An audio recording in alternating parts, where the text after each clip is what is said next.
Bonsoir mesdames, messieurs et bienvenue dans ce nouveau contenu. Aujourd'hui, nous parlons de Patrick Madjingboma qui a fait une sortie il y a quelques heures seulement. Dans cette sortie, il parlait de la plus belle Coupe d'Afrique des Nations jamais organisée. On se souvient à l'ouverture de la CAN. Le président de la Confédération africaine de football, Patrick Motsepe, avait fait le discours dans lequel il disait « c'est la plus belle compétition ou alors c'est la plus belle CAN jamais organisée ». Un discours qui a fait polémique et aujourd'hui la polémique revient avec l'ancien Lion indomptable et nous en parlons sur notre plateau avec notre consultant Yannick Reynaud. Bonsoir Yannick Reynaud. Bonsoir Magic. On parle de, voilà, tous nos abonnés. On parle de Patrick Madjingboma qui a fait cette sortie-là et il fustigeait un peu la sortie du président de la CAF qui, à quelques heures de l'ouverture de la compétition, à quelques minutes de l'ouverture de la compétition, annonçait déjà la plus belle CAN de toute l'histoire du football africain. Bon, ben écoutez, si on est Camerounais, on peut s'interroger, on peut se poser la question, on peut essayer de faire la corrélation avec notamment la CAN de 2021. La CAN du Cameroun. La CAN sucrée. Qu'on disait la plus belle CAN de toute l'histoire. On parlait de CAN sucrée. Oui, la CAN sucrée. La CAN sucrée. Mais voilà. La CAN du Cameroun avait fait aussi pas mal de succès, un gros succès, il faut le dire. Près de 500 millions, je pense, de téléspectateurs à travers le monde. C'était une belle CAN. Alors on peut s'interroger notamment sur les intentions réelles de Motsepe quand, avant la compétition, il déclare que la CAN de la Côte d'Ivoire sera la plus belle CAN jamais organisée.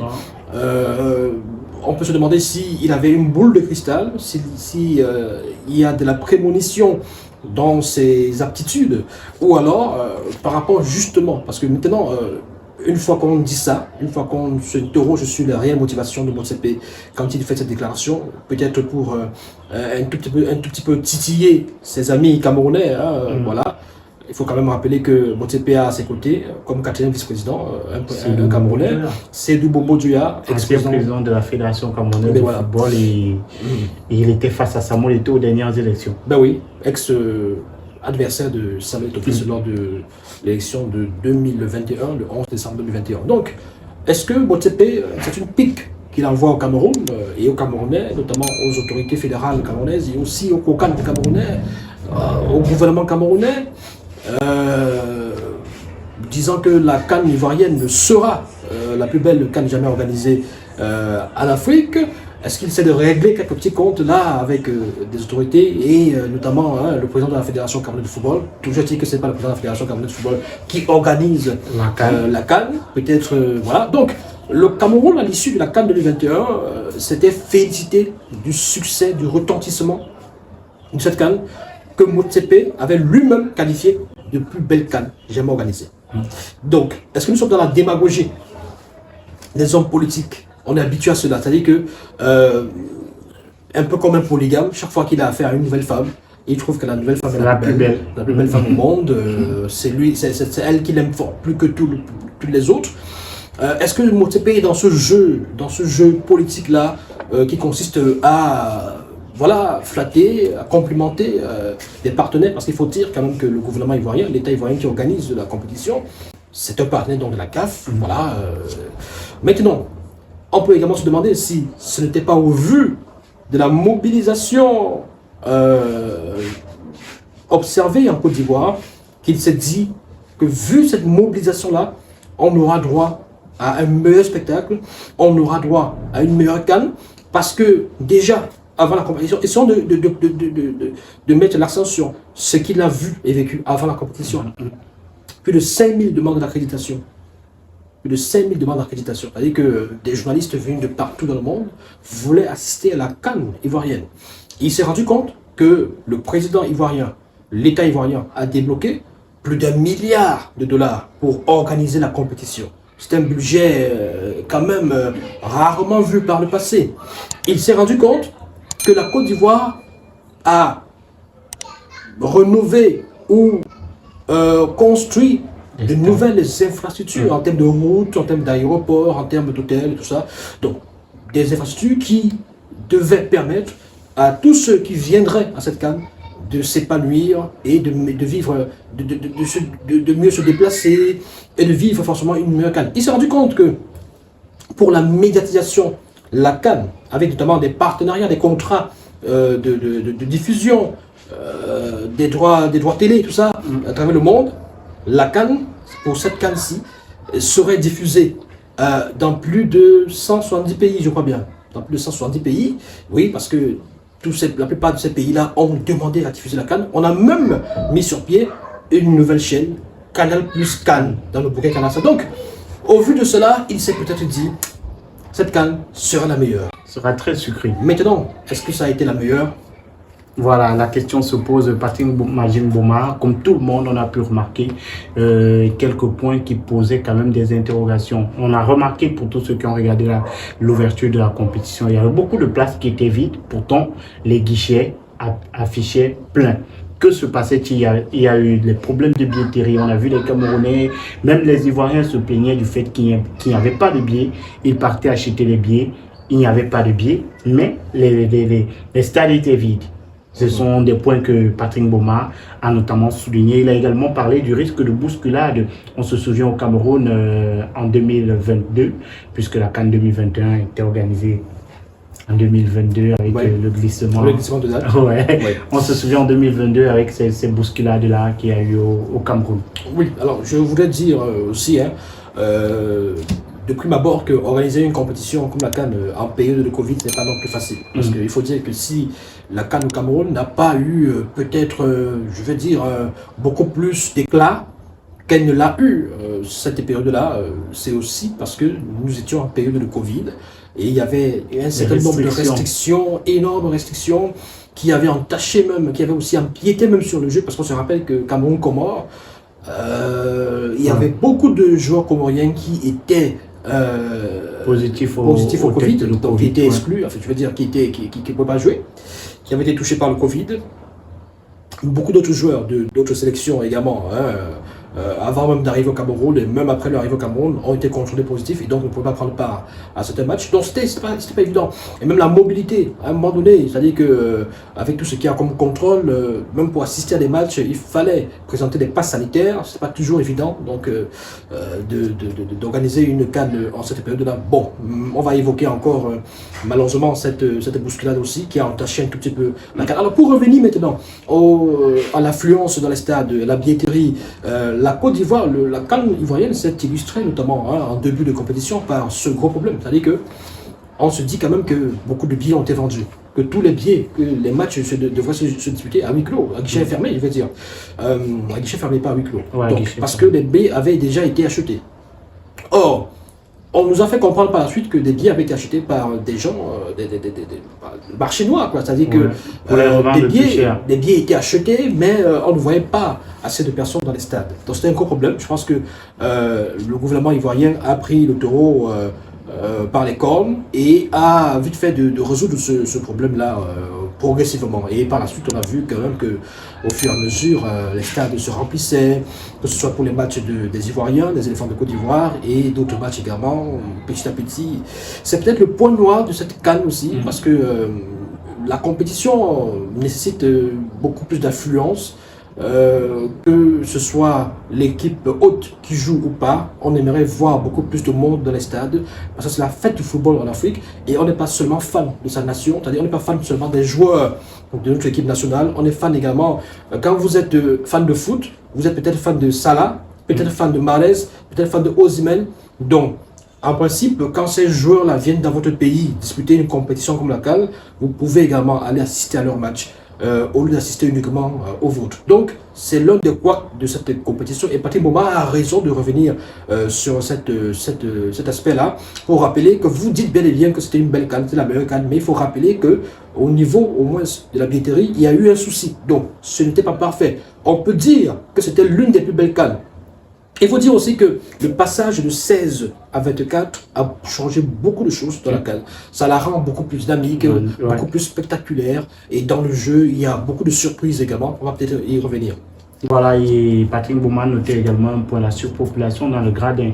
On parlait du problème de billetterie qui a été résolu peut-être un peu trop à un certain moment. Et on a également un aspect qui a été apprécié, c'est qu'on a remarqué qu'il y a eu beaucoup de buts dans cette CAN par rapport aux éditions précédentes. Et peut-être le jeu, il a été amélioré, le spectacle était plus beau lors de cette compétition. Oui. On parle de pratiquement 118 buts, 118 buts marqués dans cette compétition. pendant cette CAN. Voilà, je rappelle que lors de la dernière édition au Cameroun, on était à 100 buts. On était à 100 buts marqués pour toute la CAN. Oui. Oui, donc pour le même nombre de matchs disputés, je crois que c'est 52 matchs pour toute la compétition. Donc même nombre d'équipes, 24 équipes. Donc pour cette CAN, particulièrement dans le jeu, il y a eu quelque chose de très appréciable, d'impressionnant, d'alléchant, de distrayant. Il y a eu beaucoup de buts. Et comme Bamboma l'a souligné, il y a eu peu de 0-0. Et c'est déjà une bonne chose. Il y a eu peu de 0-0. Alors, comment est-ce qu'on peut expliquer ça? Ben, écoutez, il y a des équipes qui sont préparées. Désormais, quand on parle de 24 équipes et plus 16 équipes, parce qu'à l'époque, 16 équipes, c'était pratiquement les mêmes équipes qui revenaient. Les équipes qui revenaient. On peut parler de l'élite africaine. Il y avait les mêmes noms. Ghana, Cameroun, Nigeria, Côte d'Ivoire, Égypte, etc., etc. Les mêmes équipes pratiquement qui revenaient. Aujourd'hui, il y a une sorte de redistribution des cartes. Et vous avez 24 équipes qui se qualifient pour la CAN sur 54 nations. Donc vous avez pratiquement la moitié des nations africaines qui participent à la CAN. Et les chances sont désormais pratiquement équitables pour qui que ce soit. On a vu des nations qui n'étaient pas annoncées parmi les favorites faire déjouer. La Guinée équatoriale, par exemple, a surpris. Ce n'était pas une première fois que la Guinée équatoriale arrivait à ce stade-là. Parce que j'ai envie de dire que c'était même pratiquement une régression pour la Guinée équatoriale. Parce que la Guinée équatoriale au Cameroun était arrivée jusqu'en quart de finale.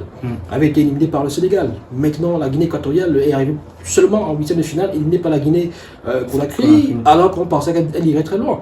Bon, pourquoi est-ce qu'elle a impressionné? Parce qu'elle a battu la Côte d'Ivoire, pays hôte, 4-0. Elle a fait match nul avec le Nigeria un peu partout. Donc, on la croyait déjà, on la prenait déjà pour super favorite. Donc, il y a ces équipes-là, il y a des équipes qui ont déçu. Il y a des équipes qui ont déçu. Le Maroc, le Cameroun, l'Égypte. L'Algérie. L'Algérie, bon dernier de sa poule, 4e et dernière. Le Ghana, qui n'est pas passé, qui était 3e et qui est sorti de cette compétition. Donc, vous voyez qu'avec le passage à 24 équipes, les choses changent un tout petit peu. Il n'y a plus... Bon, écoutez, on aime dire qu'il y a plus de petites équipes, c'est vrai, mais pas entièrement, parce qu'il y a toujours des grosses équipes. Parce qu'il faut quand même dire qu'il y a toujours, et c'est toujours les mêmes équipes qui vont gagner par la suite, à la fin. Donc, à ce niveau, on a été vraiment aussi servi avec le lot de surprises, de rebondissements. Alors, l'un des charmes de la compétition de la CAN ivoirienne, c'est son lot de rebondissements, avec notamment le pays organisateur qui est passé par tous les États. Le pays organisateur était pratiquement éliminé au bout du troisième match face à la Guinée équatoriale, 4-0. Le pays organisateur a survécu à une élimination, est revenu, s'est fait un peu dominé par le Sénégal, a égalisé et allé au tir au but, a gagné, a suivi a enchaîné avec le Mali, a gagné la RDC et arrivé en finale face au Nigeria qu'on annonçait beaucoup plus solide, a gagné le Nigeria par 2-1. Donc autant d'ingrédients qui font que c'était beau, c'était impressionnant. Il y avait peu de matchs avec le score de 0 but partout, il y avait peu de matchs sur des scores vierges. Voilà. On peut également expliquer cela par cette pause fraîcheur, la pause fraîcheur désormais dans les matchs de CAN.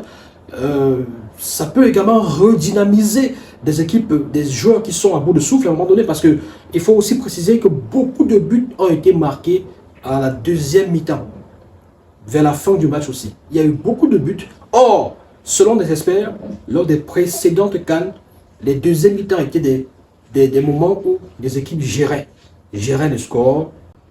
Et c'était parfois soporifique d'après ces experts-là. C'est-à-dire qu'on avait tout fait, on avait tout donné en premier mi-temps. En deuxième mi-temps, c'était juste, voilà, c'était plus très engagé, il n'y avait plus le même engagement. Or, avec cette CAN, on a vu qu'à aucun moment, des équipes cassaient le jeu, c'était toujours chaud.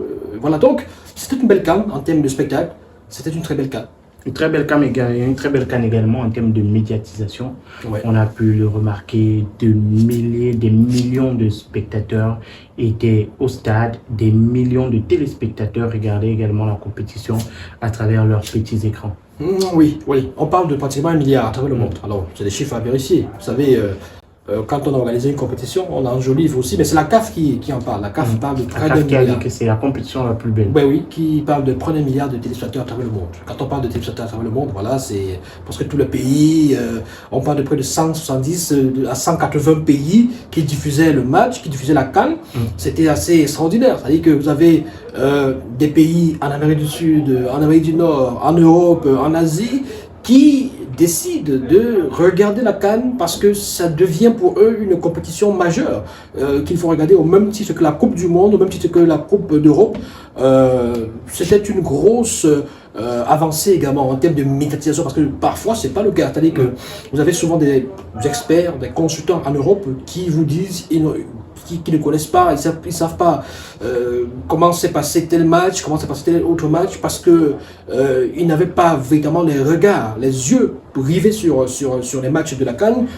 Avec la Côte d'Ivoire, on a vu que l'intérêt a décuplé pratiquement. L'intérêt des Européens, des Occidentaux sur la compétition phare du football en Afrique. Voilà, c'était quelque chose de merveilleux.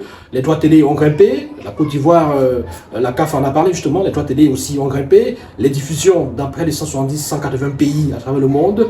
Et 1 milliard de téléspectateurs à travers le monde. C'est fabuleux. C'est impressionnant. Très belle CAN. Ben oui, très belle CAN. Est-ce que c'était la meilleure CAN? On va demander à Patrick Motsepe. Posez la question aux Camerounais. Posez la question aux Camerounais. Voilà, donc vous nous dites en commentaire si d'après vous, la Coupe d'Afrique des Nations ivoirienne était la plus belle CAN de toute l'histoire du football africain. Yannick Reno, merci. Merci mon cher Magique. J'ai envie de conclure, de dire un petit mot en disant justement que nous n'avons pas été là dans les années 70, 80, nous sommes encore très petits peut-être pour certains, ou alors pas encore nés pour d'autres. Il y a eu des CAN. Il y a eu des CAN. On nous dit que ces CAN-là étaient également spectaculaires, notamment la CAN au Cameroun en 72. C'était une très belle CAN. C'est vrai que ça n'avait pas le même effectif à l'époque, mais n'ayant pas vécu toutes ces CAN, on ne peut pas dire aujourd'hui avec exactitude et certitude que la CAN ivoirienne est la meilleure CAN organisée dans toute l'histoire. Ben oui. Alors, merci de nous avoir regardés. Vous le savez, en commentaire, vous donnez votre avis. Si vous êtes nouveau, abonnez-vous, likez la vidéo et très prochainement.